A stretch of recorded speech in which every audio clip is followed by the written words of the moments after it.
வணக்கம் வாசகர்களே! அம்மு இளையால் யூடியூப் சேனலுக்கு உங்களை அன்புடன் வரவேற்கிறோம். இன்னைக்கு நாம கேட்க போற கதை என் ராவண தேசமோ. கதையின் குரலாய் நான் ஆர்ஜே காமாட்சி. இந்த கதை உங்களுக்கு பிடிச்சிருந்தா லைக் பண்ணுங்க, ஷேர் பண்ணுங்க. கதையை பத்தின கருத்துக்களை கமெண்ட் பண்ணுங்க. வாங்க கதைக்குள்ள போலாம். தேசம் 39. பெண்ணாக பிறந்த ஒவ்வொருவரும் தாய்மை காலத்தில் மகிழ்வாகவும் பொலிவாகவும் இருப்பார்கள். தன்னுள் ஒரு உயிர் ஜனித்திருக்கிறது என்ற மகிழ்வே அதற்கு அஸ்திவாரமாக அவை வளரும் அழகில் மிளிர்ந்து போவாள் பெண். பிரார்த்தனா வாழ்வில் தன் உயிரை கண்டு கொண்ட அன்றுதான் அவள் உயிர் போனது. அவை அழகாக வளரும் இந்நாட்களில்தான் தன்னவனுடனான காதல் போர்க்களத்தின் தோல்வியுற்று தனிமையில் வாடிக்கொண்டிருக்கிறாள். அன்று அவன் பேசியதிலிருந்து இவளுக்குள் நிறைய மாற்றங்கள்.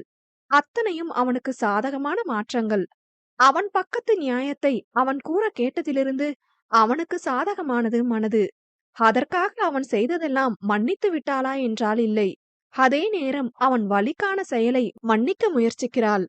அவனுடனான காதலை புதுப்பிக்க ஆசை கொள்கிறாள். பேசிய வார்த்தைக்கு வருந்துகிறாள். எவ்வளவு பிரச்சனைகள் வந்த போதிலும் தன்னை விட்டு விலகாதவன் அன்று நடந்த சம்பவத்திற்கு பிறகு காட்டும் விலகலை ஏற்க முடியாமல் தவிக்கிறாள். அன்றிரவு அவளை விட்டு விலகி படுத்தவன் 2 வார காலமாகியும் திரும்பி பார்க்காமல் இருக்கிறான். அவனுக்கான உணவு முதல் கொண்டு அனைத்தையும் அவனே செய்து கொள்கிறான். கைபேசியை துண்டித்து வைத்திருக்கிறான். அவளுக்கு தேவையானதை அவள் எழும் முன்னே செய்து வைப்பவன் கண்ணில் படாமல் கண்ணாமூச்சி ஆட்டம் ஆடுகிறான். அவனுக்காக காத்திருந்தாலும் பலனில்லை. நேராக உள்ளே வருபவன் முகம் காட்டாமல் படுத்து விடுகிறான். ஏதாவது பேச்சு கொடுத்தாலும் பதில் கொடுப்பதில்லை. பிரார்த்தனா மருத்துவமனைக்கு அழைக்க நான் வரல என்று விட்டான். மரகதத்தை வைத்து கூட பேசி பார்த்து விட்டாள் பிரார்த்தனா. அவருக்கும் மறுப்பை காட்டியவன் நீங்க கூட போயிட்டு வாங்கம்மா என்றான். அதை அவர் பிரார்த்தனாவிடம் தெரிவிக்க இன்று இதற்கு ஒரு முடிவு கட்ட வேண்டும் என்று வாசலில் அமர்ந்திருக்கிறாள். படியேறி வரும் பொழுது அவளை பார்த்து விட்டவன் அப்படியே திரும்பி விட்டான். கணவன் செயலை கண்டபின் கோபம் எட்டி பார்க்க ஆரம்பித்தது. எவ்வளவு நேரம் ஆனாலும் சரி, இன்னைக்கு பேசியே தீருவேன் என்ற முடிவோடு அமர்ந்திருக்க நள்ளிரவு 2 மணிக்கு வந்தவன் சுவற்றில் சாய்ந்தபடி உறங்கிக் கொண்டிருக்கும் மனைவியை கண்டு திடுக்கிட்டான். முன்பு போல் அப்படியே செல்ல மனம் வராமல் தவித்துக் கொண்டிருந்தவன் ஒரு வழியாக கதவை லேசாக தட்ட தூக்க கலக்கத்தோடு நிமிர்ந்து பார்த்தாள். உடனே திரும்பிக் கொண்டவன் எதுக்கு இங்க தூங்குற என்று கேட்டிட என்ன பார்த்து பேசு, பதில் சொல்றேன் என்றாள். உள்ள போ. செவத்த பார்த்து சொன்னா நான் கேட்கணுமா? என்ன பார்த்து சொல்லு. திரும்ப திரும்ப வாக்குவாதம் பண்றதுல எனக்கு விருப்பம் இல்ல. எதுவும் வேணாம்னு தானே ஒதுங்கி இருக்க. எதுக்காக திரும்பவும் பிரச்சனை பண்ற? என்ன பார்த்து பேசுன்னு சொல்றது பிரச்சனையா? உனக்கும் எனக்கும் ஒன்னும் இல்லைன்னு ஆயிடுச்சு. எதுக்கு பார்த்துட்டு பேசிட்டு அப்படின்னு யாரு சொன்னது? நீயும் சொல்லிட்ட, நானும் சொல்லிட்டேன். என்னதான் உங்க பிரச்சனை? அன்னைக்கு நல்லா தானே பக்கத்துல படுத்துட்டு இருந்த. திடீர்னு எந்திரிச்சு போன. அன்னையில இருந்து இப்ப வரைக்கும் என்ன பாக்கறது இல்ல, பேசுறது இல்ல. யாரோ மாதிரி வர, யாரோ மாதிரி போற. எத்தனை நாள் ஆச்சு தெரியுமா சாப்பிட்டியான்னு கேட்டு? அவ்வளவுதானே நான் உனக்கு. என்ன பத்தி கேட்க வேணாம், அட்லீஸ்ட் உன் குழந்தைய பத்தியாவது கேட்கலாம்ல. என் மேல இருக்கிற கோபத்தை எதுக்கு குழந்தைகிட்ட காட்டுற? நான் ஒண்ணு பேச, நீ ஒண்ணு பேச, பிரச்சனை தான் வரும். நான் கேட்டதுக்கு இது பதில் இல்ல சரவணா. என் மேல இருக்கிற கோபத்தை எதுக்காக குழந்தைகிட்ட காட்டுற என அவன் தோள் தொட தட்டி விட்டான். சரி, என்கிட்ட பேச வேணாம். நாளைக்காவது ஹாஸ்பிட்டலுக்கு வா, ஸ்கேன் பண்ணணும். உன்னை எப்பவோ போக சொல்லிட்டேன். நீ வராம போக மாட்டேன். தெரியும். என்ன தெரியும்? என்ன நோகடிக்க பிளான் பண்றேன்னு. புரியல. நான் அங்க வரணும், ஸ்கேன் பண்றத பார்க்கணும். ஆனா எந்த ரியாக்ஷனும் தரக்கூடாது. அந்த வலிய பார்த்து நீ சிரிக்கணும். அதுக்கு தானே இதெல்லாம் என்றதும் அவனுக்கு முன்பாக நின்றாள். திரும்ப பார்த்த அவன் சட்டையை பிடித்து தன் அருகே இழுத்து வந்தவள் திடமாக பார்க்க அவள் விழியை சந்திக்காமல் திரும்பிக் கொண்டான். திடமான கண்களில் கண்ணீர் துளிகள். அவை கண்ணை விட்டு வெளியேறி என்ன பாரு என்றிட பார்க்கவில்லை சரவண பொய்கை. சரவணா, பார்க்க மாட்டியா? கடைசியா கேக்குறேன். நீ கூட வர வரைக்கும் ஹாஸ்பிட்டலுக்கு போக மாட்டேன். 5வது மாசம் ஸ்கேன் எவ்வளவு முக்கியம்னு தெரியும் தானே? இன்னும் 13 நாள் தான் இருக்கு. உன் குழந்தை மேல கொஞ்சமாச்சும் அக்கறை இருந்தா வா என்றவள் தூங்க சென்றுவிட நின்றிருந்தவன் விடிய விடிய நடைபயிற்சி செய்து கொண்டிருந்தான் வாசலில்.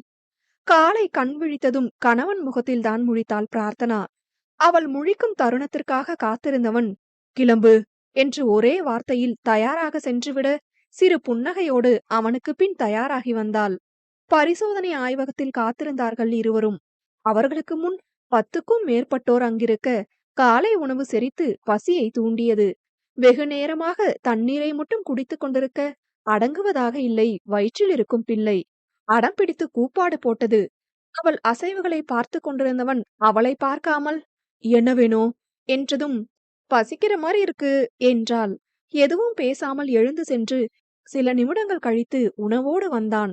தங்கள் முறை வந்தால் அழைக்குமாறு செவிலியரிடம் கூறியவன் வெளியே அழைத்து சென்று சாப்பிட சொல்ல, சாப்பிடாமல் அடம் பிடித்தாள். "பசிக்குதுன்னு சொல்லிட்டு சாப்பிடாம இருக்க, வேணும்னே பண்ணிட்டு இருக்கியா?" "உண்மையாவே பசிக்குது." "அப்ப சாப்பிடு, ஊட்டி விடு" என்றதும் அவளை முறைக்க, "ரொம்ப பசிக்குது சரவணா" என்று கொஞ்சினாள். "பசிக்குதுன்னா எடுத்து சாப்பிடு." "எனக்காக வேணாம், உன் குழந்தைக்காக." "அது கேட்டுச்சா?" "ம்." "விளையாடாத." என்றுவிட்டு 4 இருக்கைகள் தள்ளி அமர்ந்து கொள்ள வீம்போடு அமர்ந்திருந்தாள் அவனின் தர்ம பத்தினி. அடிக்கடி திரும்பி அவளை நோட்டம் விட்டவன் பற்களை கடித்துக்கொண்டு சாப்பிட மிரட்ட, "மயக்கம் வர மாரி இருக்கு, அதனாலதான் ஊட்டி விட சொல்றேன். இது கூட எனக்காக பண்ண மாட்டியா? அவ்வளவுதானே என் மேலயும் குழந்தை மேலயும் உனக்கு இருக்க அக்கறை." முகத்தை பாவமாக வைத்துக்கொண்டு வயிற்றை தடவ கடுகடுத்தது அவன் முகம். "ஐயோ, மயக்கம் வர மாரி இருக்கே அம்மா." "பிரார்த்தனா." "தனா பிரார்த்தனா ஆகிட்டால்ல." என்றவள் விழியில் ரண வேதனைகள். சற்று நேரம் அங்கு அமைதி நிலவிக் கொண்டிருக்க, இவ்வளவு பேசியும் ஊட்ட முன்வராதவன் செயலில் கண்கள் கலங்க ஆரம்பித்தது. தலை குனிந்திருந்ததால் தேங்கிய விழிநீரில் ஒரு சொட்டு நீர் தரையை தொடப்போக, அங்கு அவன் கால்கள். நிமிர்ந்து பார்த்தவள் இரு விழியிலும் வெள்ளங்கள் உருண்டோடியது. மனம் வலித்தாலும் காட்டிக்கொள்ளாமல் கை நீட்ட அழுகையோடு உண்ண ஆரம்பித்தாள். சாப்பிட்டுக் கொண்டிருக்கும் பொழுதே செவிலியர் அழைக்க, "சாப்பிட்டு போகலாம், பொறுமையா சாப்பிடு" என பொறுமையாக அனைத்தையும் ஊட்டி முடித்து அனுப்பி வைத்தான். வெளியே அமர்ந்திருந்தவனுக்கு இருப்பு கொள்ளவில்லை. சிந்தனையெல்லாம் குழந்தையை சுற்றி இருந்தது. நல்லபடியாக இருக்குமா, நடந்த பிரச்சனையில் ஏதாவது ஆகியிருக்குமா என்ற பயம். நலமாக இருக்க வேண்டும் என்று அனைத்து கடவுளிடமும் வேண்டுதல் வைத்தவன் இதயம் எகிரியது. "மிஸ்ஸஸ் பிரார்த்தனா ஹஸ்பண்ட் சரவண பொய்கை யாரு?" என்ற குரலில். தானாக அவன் உடல் எழுந்து நின்றது. உள்ளே அழைக்க நடுங்கிக் கொண்டே ஒவ்வொரு அடியாக எடுத்து வைத்தான். அங்கு அவள் படுத்திருக்க விழியால் கேள்வி எழுப்பினான். தெரியவில்லை என்றால் உதடு பிதுக்கி. "இந்த பக்கம் வாங்க" என்ற மருத்துவரை பயத்தோடு பார்த்தவன் சொன்னதை செய்ய, "குழந்தைய பாருங்க" என்றார். "என்ன டாக்டர் ஏதாச்சும்?" என்றதற்கு மேல் பேச முடியாமல் போக, "டாக்டர் கூப்பிட்டாலே ஏதாச்சும் பிரச்சனை தானா?" என சிரித்தவர் குழந்தையை காட்ட ஆரம்பித்தார். அவன் உயிர் சிறு கை கால்களோடு துள்ளிக் கொண்டிருந்தது அங்கு. உடனே திரும்பி பிரார்த்தனாவை பார்த்தான். சென்ற முறை போல் ஏதாவது சொல்வாளோ என்ற பயம் கொள்ள கண் சிமிட்டி புன்னகைத்தாள். உடனே அவன் பார்வை குழந்தையை வட்டமிட்டது. வலது பக்க காலில் தொப்புள் கொடி சுற்றியிருக்க, இடது பக்க காலால் உதைத்து வெளியேற்ற முயன்று கொண்டிருந்தது. என்ன குழந்தை என்பதை மறைத்தவர் முகத்தை காண்பித்தார். தன்னை மறந்து சொக்கி போனான். அவன் உணர்வு என்ன சொல்கிறது என்பதை அவனாலேயே புரிந்து கொள்ள முடியவில்லை. பெரும் ஆனந்தத்தில் இதழ்கள் விரிந்தது. சொல்ல முடியா பொக்கிஷத்தை கண்முன் கண்டவன் உடல் காற்றாய் மாறியது. மிதப்பது போன்ற உணர்வு. சுற்றி இருக்கும் அனைத்தையும் மறந்தவன் தன் பிள்ளையோடு உறவாட ஆரம்பித்தான். இந்த நொடி வாழ்வே போதும் என்ற எண்ணம் அவனுக்கு. கையில் ஏந்துவதற்கு முன் கிடைத்த தரிசனத்தில் மெய்மறந்து போனான். மெத்தை விளிம்பில் கைகளை ஊன்றி திரையையே வைத்த கண் வாங்காமல் பார்த்து கொண்டிருக்க, அவனை மட்டுமே பார்த்து கொண்டிருந்தவள் விழிகளில் பதிந்து போனது இந்த அருமையான காட்சி. மெல்ல அவன் கை மீது தன் கையை வைத்த அடுத்த நொடி இறுக்கமாக பற்றி கொண்டான். அதிலிருந்தே மொத்தமாக அவன் உணர்வுகளை புரிந்து கொண்டாள். சுய நினைவின்றி நின்று கொண்டிருந்தவன் செவியில் "நாட்டி பேபி" என்ற மருத்துவரின் வார்த்தை விழாமல் போனது. திரையில் இருந்த குழந்தை திடீரென்று மாயமாக, "பாப்பா, ஏன் பாப்பா" என தேட ஆரம்பித்தான். அங்கிருந்த செவிலியர், மருத்துவர், பிரார்த்தனா 3 பேரும் சத்தமிட்டு சிரித்த பின்னர் கூட தெளியவில்லை சரவண பொய்கை தன் பிள்ளையை காட்டுமாறு கெஞ்சினான். "உங்க ஒய்ஃப் சொன்னாங்கன்னு தான் உங்கள உள்ளேயே கூப்பிட்டோம். இன்னும் கொஞ்ச நாள் வெயிட் பண்ணுங்க. மொத்தமா உங்க கைக்கு வந்துருவாங்க" என்ற பின்னும் கூட அடம் பிடித்தான். "சரவணா" என்றதும் மனைவியை ஏக்கமாக பார்க்க, "ப்ச், அவ்வளவுதான்" என வெளியே இழுத்து வந்தாள். உணர்வுகள் அடங்கவில்லை. அந்த நிமிடத்திலேயே நின்றுவிட்டது. வீட்டிற்கு எப்படி வந்தோம் என்பதை கூட மறந்துவிட்டான். சொல்ல முடியா இன்பத்தில் சிக்கி தவித்து ஒரு மாதிரி ஆகிவிட்டான் பிரார்த்தனாவின் மனம் திருடியவன். தேசம் 40. வீட்டில் தங்காமல் ஓடிக்கொண்டிருந்தவன் கால்கள் வீட்டை விட்டு நகரவில்லை. 6 மணி நேரமாகியும் மனைவியின் வயிற்றை பார்த்தவாறு அமர்ந்தவன் அசையவில்லை. முதலில் ஆனந்தத்தில் மிதந்தவள் நேரம் ஆக ஆக கடுப்பாகிவிட்டாள். அவள் ஒருத்தி இருப்பதை மறந்தவன் வயிற்றை பார்த்து ஏதோ பேசுகிறான். தனக்குத்தானே சிரிக்கிறான், வெட்கப்படுகிறான். தந்தையானவன் உணர்வில் புகுந்து விளையாடுகிறது அவன் பிள்ளை. யாருக்கும் கிடைக்காத புதையல் கிடைத்தது போல் துள்ளி கொண்டிருக்கிறான். அமர்ந்து கொண்டிருந்தவன் முட்டி போட்டவாறு அவள் அருகே வர புருவம் சுருக்கினாள் எதற்கென்று. அவளுக்கு பதில் சொல்லாதவன் வயிற்றை உற்று நோக்கிவிட்டு பழைய இடத்தில் அமர்ந்து கொண்டான். இன்னும் கடுப்பாகி போனாள் பிரார்த்தனா. ரொம்ப பண்ணிட்டு இருக்க என்றதும் அவன் காதில் விழவில்லை.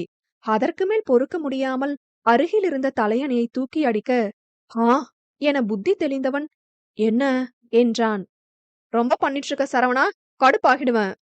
ஆ என முழிக்க, ப என முதுகு காட்டி படுத்து கொண்டாள். படுத்தவள் தூங்க முயற்சிக்க காதோரம் அவன் மூச்சு காற்று. திரும்பாமல் படுத்திருந்தவள் கையை சுரண்டினான். என்ன? பதில் சொல்லாமல் சுரண்டும் வேலையை செவ்வனே செய்து கொண்டிருந்தான். கண்மூடி தன் கோபத்தை அடக்கியவள் திரும்பி படுத்து, என்னன்னு கேக்குறான்ல என பல்லை கடிக்க பல்லை காட்டினான் கேவலமாக. அஷ்டகோணலாக முகத்தை மாற்றிய பிரார்த்தனா, எதுக்கு இப்படி மூஞ்சிய வச்சிருக்க என்று கேட்டதும், ம் ம்ஹும் என வெட்கப்பட்டான். கடவுளே, சத்தியமா முடியல. தயவு செஞ்சு இத மட்டும் பண்ணாத. என்ன வேணும்னு வாய திறந்து சொல்லு. பாப்பா என சத்தம் வராமல் உதட்டை மட்டும் அசைக்க, புரியல என சிடுசிடுத்தாள்.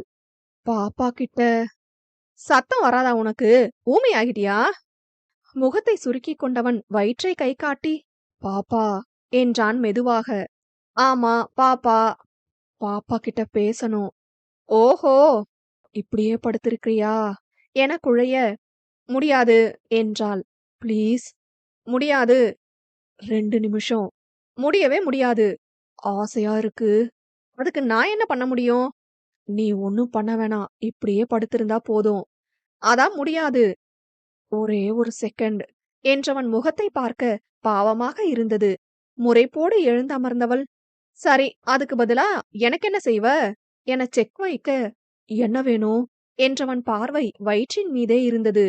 ஹலோ என சொடுக்கிட்டு அவன் முகத்தை நிமிர்த்தியவள், டெய்லி இனி என் கூட படுக்கணும் என்றதும், அதெல்லாம் முடியாது என்றான் பட்டென்று.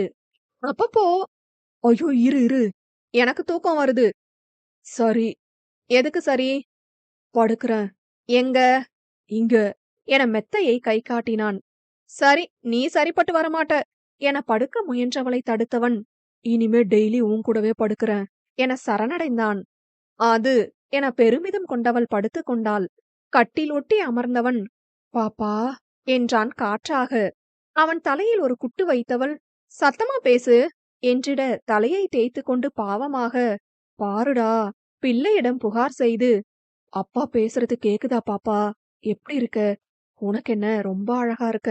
உன்னை பார்த்ததுல இருந்து ஒன்னும் புரிய மாட்டேங்குது. என்னமோ உள்ள பண்ணுது பாப்பா. உன் அப்பா உள் மனசுல இருந்து சிரிச்சு ரொம்ப நாள் ஆகுது. உன்னாலதான் அப்பாக்கு இந்த சந்தோஷம் கிடைச்சிருக்கு.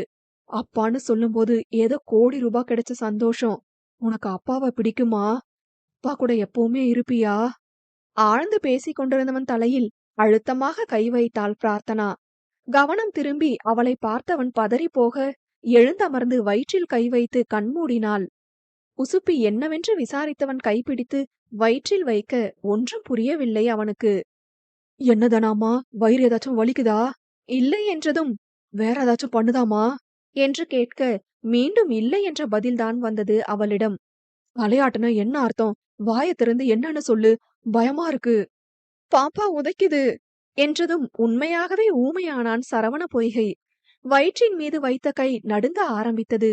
அவள் சொல்லிய வார்த்தையின் பொருளை வெகு தாமதமாக உணர ஆரம்பித்தவன் செவியில், இப்பவும் உதைக்குது. விழுந்த வார்த்தை தேனானது. நடுக்கத்தோடு வயிற்றை தடவினான். உச்சி குளிர்ந்து போனது தந்தையானவனுக்கு. ஆனந்த கண்ணீர் தரையை தொட அவள் கண்ணீர் இவன் நெற்றியில் விழுந்தது. இருவரும் தங்கள் பிள்ளையின் செயலை எண்ணி மனமகிழ்ந்து போனார்கள். பிரார்த்தனாவும் அவனோடு சேர்ந்து பிள்ளையை வருடி கொடுக்க, அப்பா பேசுறது கேக்குதா பாப்பா? ரொம்ப சந்தோஷமா இருக்கேன். அப்பா மாதிரி இல்லாம நீ எப்பவும் சந்தோஷமா இருக்கணும். நான் கூட இருந்தாலும் இல்லனாலும் அம்மாவை நல்லபடியா பாத்துக்க. நான் ரொம்ப கஷ்டப்படுத்திட்டேன். அப்பாவுக்கும் சேர்த்து நீ அம்மாவ சிரிக்க வை. எங்க இருந்தாலும் அப்பா உன்ன நினைச்சுட்டே இருப்பேன். லவ் யூ பாப்பா என இதழ் பதித்தான்.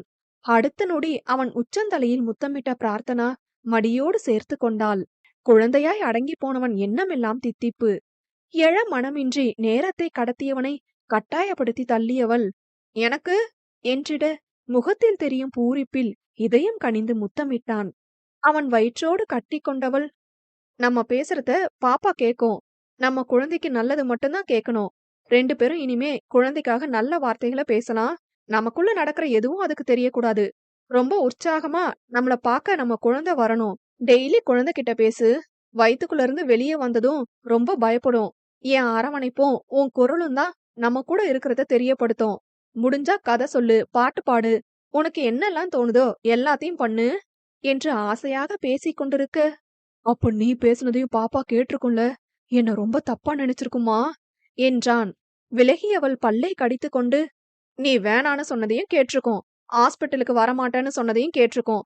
அன்னைக்கு கத்தி கத்தி பேசினியே அதையும் கேட்டிருக்கோம் என்றாள். வருத்தப்பட்டவன் விழி முழிக்க ஆரம்பித்தது.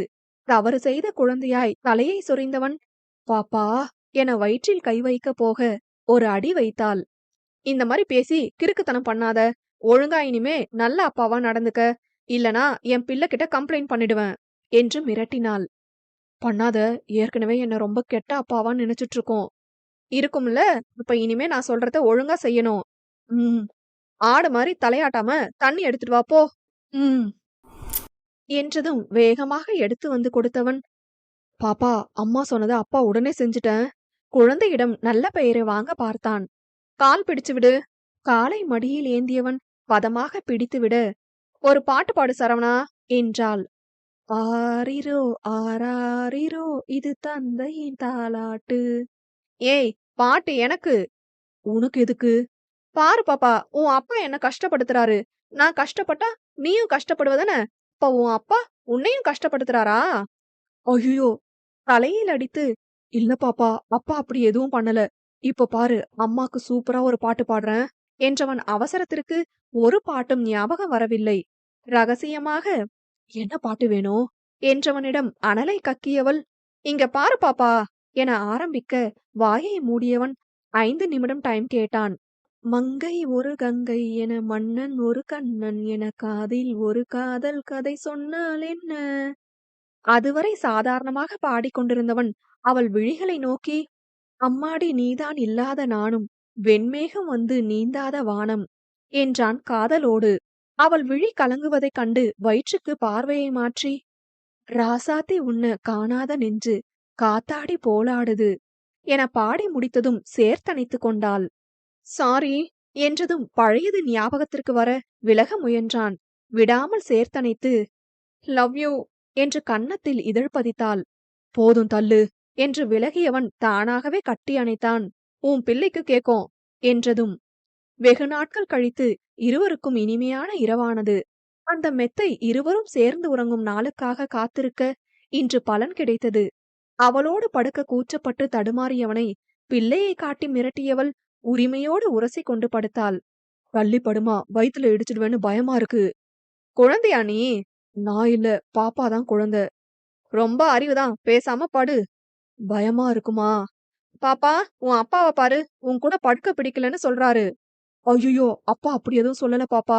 உன் கூட படுக்கணும்னு தான் அப்பா சொன்ன. அம்மா தான் தப்பு தப்பா சொல்றாங்க என வீரமாக குழந்தையிடம் பேசியவன் இந்த மாதிரி எல்லாம் பாப்பா கிட்ட பேசக்கூடாதுன்னு நீ தானே சொன்ன. இனிமே இப்படி பேசாத பாப்பா ஃபீல் பண்ணும்.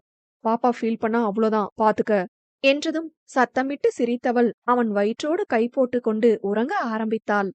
எத்தனையோ நாட்கள் தனக்கு ஏற்பட்ட கஷ்டத்தை நினைத்து தூங்காமல் இருந்திருக்கிறான். அன்றைய அத்தனை நாட்களையும் தவிடு பொடியாக்கியது இந்த நாள். பிள்ளை மனைவியோடு ஒன்றாக உறங்கும் இந்த நிமிடத்தை அணு அணுவாக ரசித்தான். இந்த இரவு விடியாமல் நீண்டு கொண்டிருக்க வேண்டும் என்ற வேண்டுதல்தான் விடியும் வரை அவனிடம். விடிந்தாலும் உனக்கான விடியலாகத்தான் விடியும் என்ற கடவுளின் ஆசீர்வாதத்தை அறியாமல் விடியலுக்கு முன் கண்ணயர்ந்தான் சரவண பொய்கை. காலை எழுந்ததும் கணவனின் தரிசனம் கிடைத்ததில் மகிழ்ந்தவள் அவன் தூக்கம் கலையா வண்ணம் தலையை கோதி கொடுக்க தூக்கத்தில் புரண்டவன் அவளை கட்டி அணைத்து உறங்க ஆரம்பித்தான்.